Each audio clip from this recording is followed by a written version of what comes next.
Hi friends, and welcome to a brand new tutorial from CamiPaige Boutique.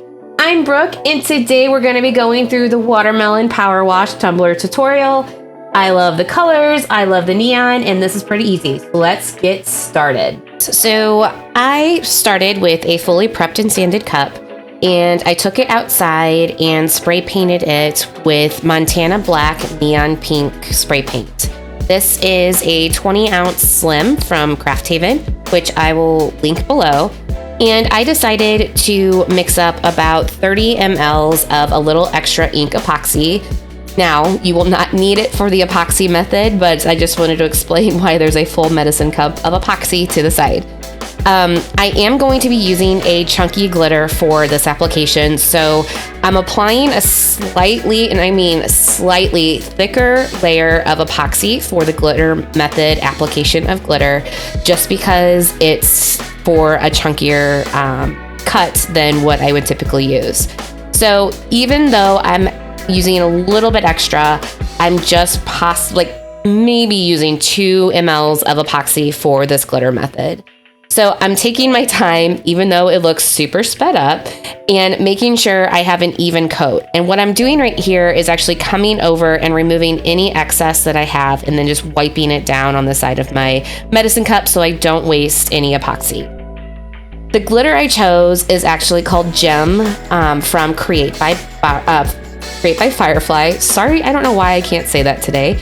And this is a cut that I absolutely cannot get enough of. Mel mixes all of her cuts of glitter personally, and I just absolutely love the reflectiveness of this glitter and how it has opals, pinks, and just a great combination of all these different neon pink colors. So I'm just kind of letting it rip and covering the cup completely with this glitter cut, but I'm not worrying that much about the top of the rim of the cup and also the bottom, because we're going to be covering those with spray paint going forward. I'm just making sure that I have really good coverage around the sides so that the pieces or the part of the cup that will be showing will be nice and super sparkly. So after I have the first cut of Gem, I come in with Jerrica just to fill in any extra little spaces that might not have gotten covered with the original glitter. So Jerrica's the sister to Gem, so I highly recommend it. And this is also from Create by Firefly. So I just love the combination of these two together. But yeah, I'm just coming over the top of Gem with the Jerrica, and I'm so sorry this is out of frame. But making sure that I just have complete coverage of the glitter and that excellent sparkle that's going to give that added detail and dimension to the cup when we go to the next steps. After I have the Jerrica completely coated the Gem and just good coverage over the cup, I come through with a gloved hand and just pat down the chunky glitter and also push Jerrica down into the epoxy to make sure everything's really in a good place. And then that way I don't have to do as much sanding when I go in to add epoxy over the top of these glitters. So I'm just taking my time using a gloved hand, pushing them down, and you can just see how absolutely beautiful those two glitters are together and just the coverage and sparkle that comes from this color combination. After I was happy with the coverage from the glitter, I immediately went into 2 layers of epoxy to smooth over the chunky glitter that we used and give us a smooth surface for the next step, which is the watermelon seeds. Here you can see me weeding the SVG file that I had just cut out with my Cricut. I purchased this SVG file off of Etsy just because it was easier. I really liked the seed motif, I guess you could call it, that I found, and it was only 97 or 96 cents, so I couldn't beat it. I purchased it, cut it out using Oracal 651 that I just had in my stash. You can pretty much get that anywhere, but I'll link where I purchased it from. Then I went in and just place the watermelon seeds every which way, spacing them out to my taste. Granted, if you like them closer together, if you want them further apart, by all means, have at it and have fun. So just simply placing them around the cup. You could use transfer tape if you're not comfortable with the X-Acto knife, but the X-Acto knife is something that I'm comfortable with, and it's easy just to pick up the different seeds and lay them down. You do want to be careful so you don't hurt yourself, but it is an easy process and can be kind of therapeutic once you get into it, if I'm completely honest. Also, you don't need to put any watermelon seeds too close to the bottom or the rim of this cup, because we will be covering them up with the Power Wash method with spray paints. So I actually got a little too close to the rim and to the bottom in a couple of instances, and it just kind of looked weird when the spray paint covered it with the Power Wash method. Oh, the final beautiful step of, well, I wouldn't say final, the first step of the beautiful Power Wash method. So here you can see I'm just taking the Power Wash bottle and making sure to really cover the center of the seeds and the center of the cup with the Power Wash. I do want to get varying kind of ebbs and flows up at the rim and then also down at the bottom. So you can see that not everything's in like a perfect straight line, but then just got the alignments. I came in, and I believe this is key lime from Rust-Oleum 2x coverage spray paint, and I just made sure to really get the top and the bottom of the cup covered really well. You don't want any pink showing through. I mean, granted, if it's under the Power Wash, that's fine, but just taking your time to get that coverage, but also moving quickly so that the Power Wash solution or foam doesn't move on you and then create some wonky streaks. You do want to make sure to get the bottom of the cup because this will show through. So that's what I'm doing. And here we go. Oh my gosh, look at that. So after I dunked it, I let it sit for about 20-30 minutes in front of the space heater. And then we came in with the second layer of spray paint. So this time I'm going to be using a little bit darker green, and I'll show you what it is here in a second.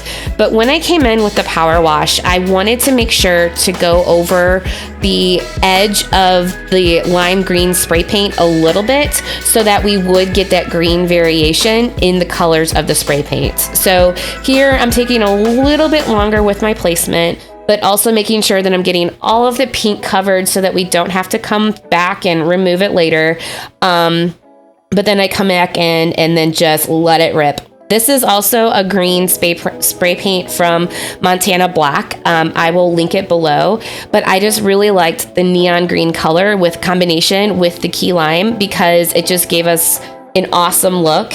And again, you want to make sure to spend some time on the bottom because it will show when you go into the final layers of your cup. So see, got the good coverage, dunk it. And look at this beautifulness. I love the color combination. You can see why making sure that you take the time to cover a little bit of that key lime spray paint matters, because you get the depth of the two green colors on the cup. So I let this dry for probably about a good 30-45 minutes in front of a space heater. And then I mixed up about, I would say 20 milliliters of a little extra ink epoxy to add just some coverage to the spray paint before I went into decals. Now, the reason why I did this, and it's not completely necessary, you don't have to do this, but I was planning on adding a lot more glitter to this in the green areas, and I'll show you how I do that here in a second. But it wouldn't be one of my tutorials if I didn't show you a step that I ended up removing in the final cup. So here you could honestly go in straight to the decal if you wanted and bypass the green glitter, but because I was planning on putting the green glitter in, I wanted to get a layer between the green spray paints and that glitter just so I wouldn't have any weird wonky spray paint movements or mixing of the glitters. And that could also just be me being paranoid, and you don't even need that either. But I got some good coverage here with the epoxy. I absolutely love this epoxy. I cannot say enough about it. And I've got a coupon code below for anybody who would like to give it a try. But it's seriously thebomb.com.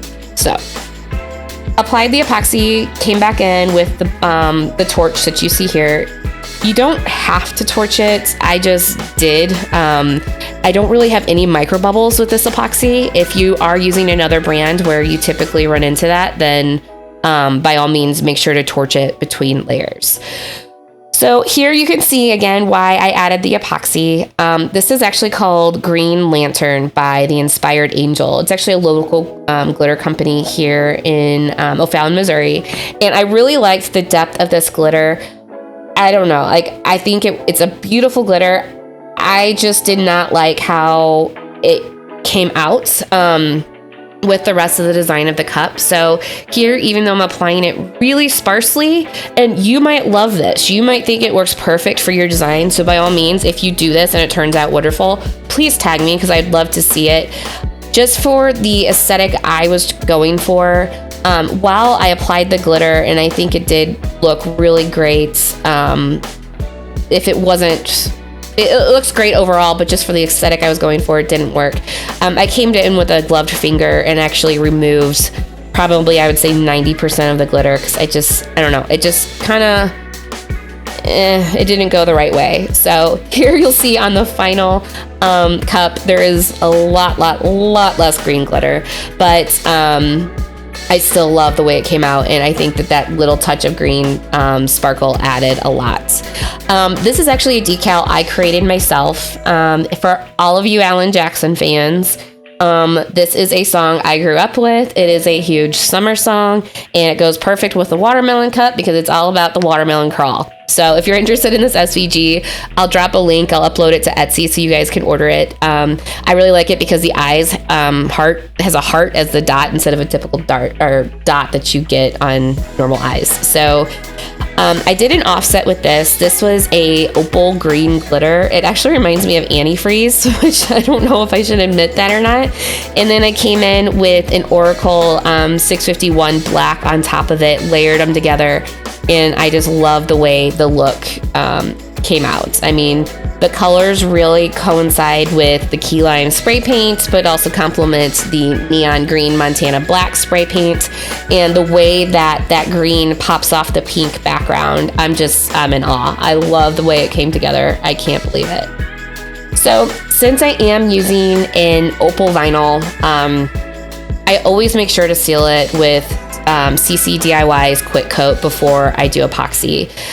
I'm pretty sure I don't necessarily have to. I've just had some nightmares, y'all, of my opal lifting when I don't have time and a customer needs a cup. So I just take this added step to make sure nothing lifts and it all goes down. Then I let the quick coat dry for about 45 minutes and it was time for epoxy. I only use a little extra ink epoxy because I can't get over the coverage I get. I don't have any of the fisheyes or divots that I've had in the past with other brands, so I cannot say enough about this. And if you want to give it a try, I have a $5 off coupon down in the description. And also you can always order free samples at A Little Extra Ink's website, so highly recommend you check it out. I applied the 25 mLs of the epoxy to the cup since it was already pretty smooth, because we'd taken the extra step of pushing down the chunky glitter and applied the layer of epoxy after the power wash. I only needed one coat, and look at that freaking shine. It's amazing, y'all. I love the way these neon colors pop. I love the watermelon vibes, and I'm able to pay homage to my man Allan Jackson, so I cannot get enough of this cup. Oh my goodness gracious. I cannot get enough of this design. It's pops, it's summer, it's neon, it's country. I absolutely love it. If you guys enjoyed this tutorial, please hit the subscribe button and ring the bell so that you can stay up to date in all of our future tutorials and other goodies that we have going on. Again, thank you so much. I love you guys. Bye.